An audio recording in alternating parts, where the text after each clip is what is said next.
আসসালামু আলাইকুম গাইস, কি খবর? আশা করি সবাই ভালো আছেন। বন্ধুরা, আজকে তোমাদের দেখাবো একদম লোকাল অরিজিনাল ব্রিড, মানে মুরগিটা কীভাবে বোর্ডিং করা হয়। আমি তোমাদের কাছে ফুল একটা ভিডিও দেখাবো। দেখেন, আমি একটা প্লেন সিট দেওয়া সুন্দরভাবে এইভাবে বোর্ডিং করে রাখছি। দেখেন, নিচে তুষ বা কাঠের গুঁড়া দিছি, তারপরে নিউজ পেপার দিছি। তারপরে দেখেন এতে কত সুন্দরভাবে ঠান্ডার দিন যদি থাকে আপনি হিটার লাগা দেবেন, প্লাস দুইটা লাইট লাগা দেবেন, এইভাবে মালটা রাখবেন। দেখেন, একটা মালও নষ্ট হবে না, একদম 0% মডেলিটি হবে। দেখেন কোয়ালিটি কত সুন্দর, কোয়ালিটি মাল দেখেন, মালে কত সুন্দর গেট আপ দেখেন, দেখছেন কি মালে। এই দেখেন আমি কত সুন্দরভাবে, এটা আজকে বয়স হলো 8 দিন বয়স, লোকাল একদম অরিজিনাল মাল।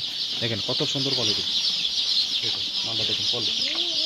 হ্যালো, এই একটা মাল একটা দেখেন, এটাও 8 দিনের বয়সের মাল। এটা এই জায়গায় মানে 1500 পিস মাল আছে।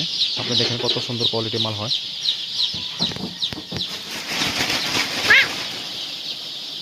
এই দেখেন আরেকটা আছে, এই জায়গা আছে মোটামুটি 500-600। এই দেখেন কোয়ালিটি দেখেন কত সুন্দর। এইভাবে মালটা বোর্ডিং করবেন, আপনি একটা মালও নষ্ট হবো না। সুন্দর কোয়ালিটি মাল দেখেন, কত সুন্দর কোয়ালিটি মালের, কোনো গেট আপ দেখেন মালের।